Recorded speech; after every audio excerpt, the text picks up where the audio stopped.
हर हर महादेव, जय माता दी। आप सभी भक्तजनों को आदि पूजा भक्ति चैनल में बहुत बहुत स्वागत है। आइए जानते हैं भोलेनाथ को जल चढ़ाने के विशेष नियम। महाशिवरात्रि पे अगर आप इस नियम का पालन करते हैं तो भोलेनाथ के साथ माँ पार्वती भी आपके ऊपर उनकी कृपा असीम हो जाती है। बहुत ही तरीकों से हम भोलेनाथ की कृपा प्राप्त करना चाहते हैं, लेकिन एक लोटा जल से भी वो प्रसन्न हो जाते हैं। अपने भक्तों को कभी दुखी नहीं देख सकते, तो साथ में माँ पार्वती का भी कृपा आपके ऊपर प्राप्त होगा। तो जल चढ़ाने के विशेष नियम क्या है, आज हम आपके साथ इस वीडियो में। ये भी माना जाता है कि अगर आप सही तरीके से जल भोलेनाथ पे अर्पित करते हैं तो कभी भी कोई भी भक्त से रुष्ट नहीं होते हैं।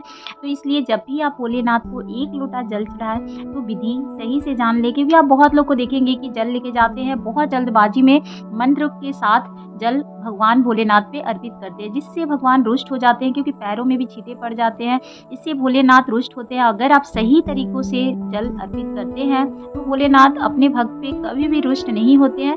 आप अच्छे से जान ले जो आपको जल चढ़ाना कैसे है, तभी आप जल भोलेनाथ को अर्पित करें। इससे आपको पुण्य की प्राप्ति होगी और कभी भी जीवन में कोई कठिनाई शेष नहीं रहती है। ये शिव पुराण में भी वर्णित है। अगर आप भोलेनाथ की कृपा प्राप्त करना चाहते हैं, उनके भक्त हैं, तो कमेंट में हर हर महादेव जरूर लिखिएगा, क्योंकि उनकी कृपा प्राप्त करने के लिए बहुत ज़्यादा मेहनत करने की जरूरत नहीं पड़ती है। आप अगर प्रतिदिन एक लोटा जल भी अच्छे से भगवान को अर्पित करते हैं तो भोलेनाथ ऐसे ही प्रसन्न हो जाते हैं। वो भोले भंडारी हैं, कभी भी अपने कोई भी भक्त को निराश नहीं करते हैं। बस आपके जल चढ़ाने के नियम जो होते हैं वो सही होने चाहिए, क्योंकि कहा जाता है, ऐसे भी शिव पुराण में भी ये वर्णित है कि भगवान शिव को इन तरीकों से आप अगर जल चढ़ाते हैं ना तो बहुत प्रसन्न होते हैं। आपके हर एक रोग दुख जो भी आपकी परेशानी है उसे खत्म करते हैं। लेकिन शिवलिंग पे जल चढ़ाने के नियम क्या है आज हम आपके साथ शेयर करेंगे, तो वीडियो को पूरा देखिएगा। हो सके तो एक लाइक भी कर दीजिएगा, जिससे हमें भी प्रेरणा मिलती है। तो आइए जानते हैं जल चढ़ाने के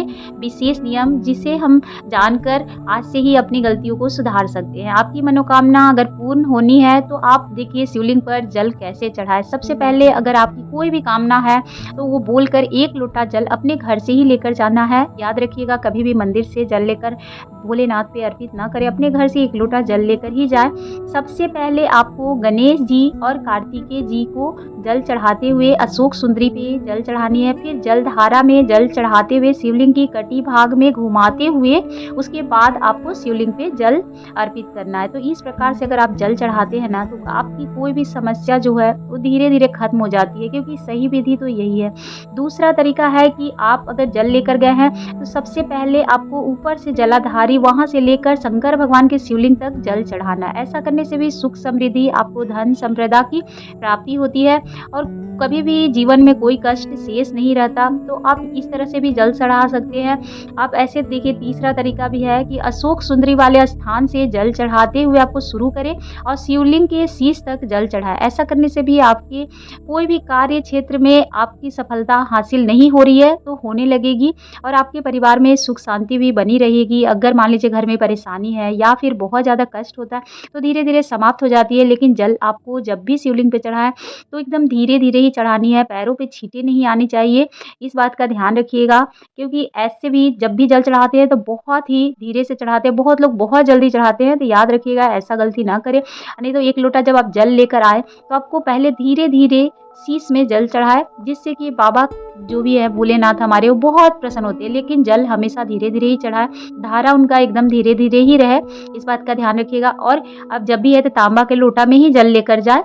बस एक लोटा जल ही चढ़ाने से वो बहुत प्रसन्न होते हैं। और आपका जो मुख होता है ना उत्तर की ओर होना चाहिए। जलाधारी आप देखेंगे उत्तर की ओर है, उस तरफ मुख करके एक लोटा जल आप शिवलिंग पे चढ़ाए। उत्तर दिशा में जलाधारी होता है, इसलिए उस दिशा में आप मुख करके अगर चढ़ाते हैं तो रोग आपके जीवन में अगर है, कोई भी दोष है तो उससे भी मुक्ति मिलती है। तो इस प्रकार से आप जल चढ़ा सकते हैं, भोलेनाथ को बहुत प्रसन्न होते हैं।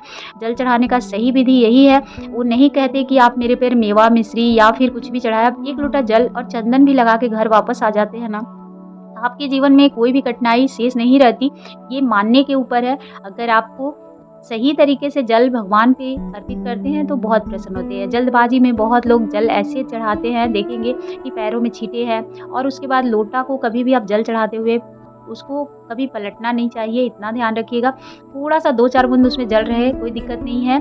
और आप उसके बाद आप जल जब चढ़ा लें तो थोड़ी-सी अपने लोटे में जल लेकर आप घर आ सकते हैं। तो इस विधि से भी आप जल चढ़ा सकते हैं। अब शिवरात्रि के दिन आपके पास समय नहीं है, मान लीजिए आप वर्किंग हैं या बहुत सारे कार्य हैं, तो 1 लोटा जल लेकर ही आप इतना ही कर लें। अगर हो सके तो आप टीका लगा दें, नहीं तो उतना भी नहीं है तो 1 लोटा जल भी चढ़ा के आप आ सकते हैं। ऐसे करने से भी आपको उतना ही फल प्राप्त होगा, क्योंकि भोलेनाथ को 1 लोटा जल ही बहुत होता है। अगर आपको हमारी जानकारी अच्छी लगी हो तो एक लाइक एंड सब्सक्राइब ज़रूर करिएगा। धन्यवाद। जय माता दी। आप सभी का दिन मंगलमय हो।